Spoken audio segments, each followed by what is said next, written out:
Hello મિત્રો, સ્વાગત છે તમારું। કેમ છો બધા? આજે આપણે બનાવશું સમોસા એકદમ સિમ્પલ અને સરળ રીતે બને છે। તો ચાલો આપણે સ્ટાર્ટ કરીએ। એના માટે આપણે સામગ્રી લઈ લઈએ। 250 જેટલા બટેકા છે, આ બાફેલા વટાણા છે, એક નાની ડુંગળી અને આદુ લસણ અને મરચાંની પેસ્ટ છે, અને આ મેંદો લેવાનો છે 1 વાટકી। એમાં આપણે આ અજમાઈન નાખી દેવાની છે ચપટી ભરી, સ્વાદ પ્રમાણે મીઠું, અને મોણ માટે આપણે 2 ચમચી જેટલું તેલ નાખવાનું છે, અને આપણે સારી રીતે એને મોણ આપી દેવાનો છે। જ્યાં સુધી મુઠ્ઠી ના પડે ત્યાં સુધી મોણ આપવાનો છે, અને આપણે થોડું થોડું પાણી આમાં જરૂર પ્રમાણે પાણી એમાં નાખતું રહેવાનું છે। વધારે પાણી પડી જાય તો લોટ આપણો ઢીલો થઈ જાય છે, એટલે આપણે થોડું થોડું પાણી એડ કરવાનું। લોટ આપણો બંધાઈ ગયો છે। થોડોક લોટ આપણે કઠણ રાખવાનો છે। લોટ તૈયાર થઈ ગયો છે।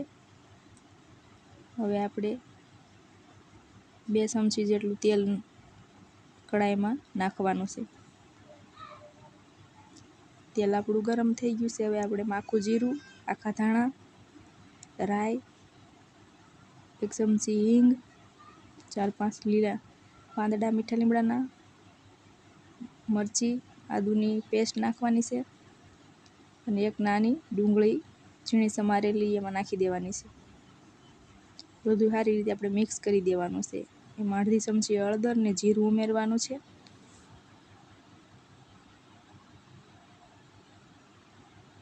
પછી આપણે એમાં બાફેલા બટેકા છે એ નાખી દેવાના છે।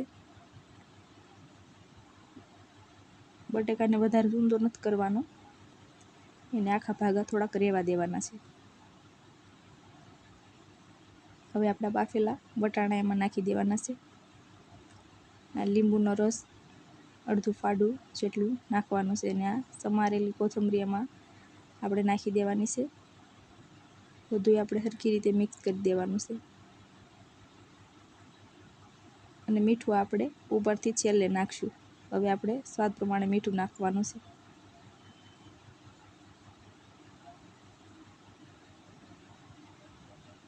બધું મિક્સ થઈ ગયું છે સારી રીતે। હવે આ વરિયાળીનો ભૂકો છે એ નાખવાનો છે।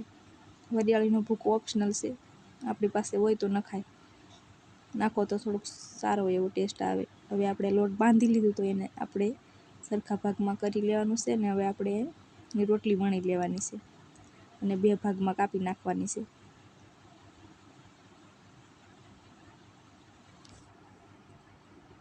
આવી રીતે આપણે આ જે લેપ બનાવ્યો છે આવી રીતે આપણે સમોસા ભરી લેવાના છે, અને આ જે મેંદાનો લોટ અને પાણી નાખીને આપણે એવું ગોળ બનાવી લેવાનું છે એ લગાવવાનો છે, એટલે આપણા સમોસા ચીપકી જાય સારી રીતે। આવી રીતે સમોસા તૈયાર કરી લેવાના છે। આવી રીતે આ લેપ લગાવતું જવાનું છે, અને બધા સમોસા આપણે આવી જ રીતે ભરી લેવાના છે। અને આવી રીતે સીપટી લગાવો એટલે એનો શેપ આમ એકદમ લારી જેવો શેપ આવે છે।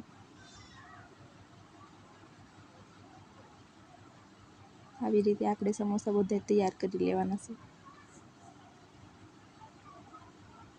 આપણા બધા સમોસા હવે તૈયાર થઈ ગયા છે। હવે આપણે કડાઈમાં તેલ ગરમ કરવાનું। તેલ ગરમ થઈ ગયું છે, આપણે હવે એમાં સમોસા તળી લઈએ।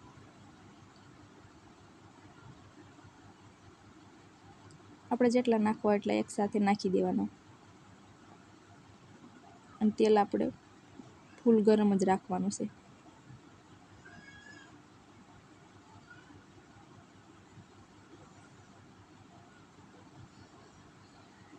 આવી રીતે આપણે ફેરવતું રહેવાનું છે થોડી થોડી વારમાં।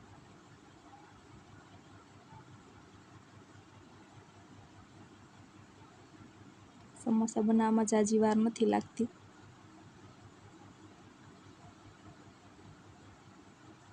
આપણે ઘરે જ લારી જેવા સમોસા તૈયાર કરી શકીએ છીએ। હવે આપણા સમોસા સારી રીતે તળાઈ ગયા છે। હવે આપણે સમોસાને કાઢી લેવાના છે। તો જોઈ શકો છો આપણા સમોસા કેવા સરસ અને સારી રીતે બની ગયા છે। આવી રીતે આ વિડીયો તમને ગમ્યો હોય તો મારી ચેનલને લાઈક અને સબસ્ક્રાઈબ કરજો।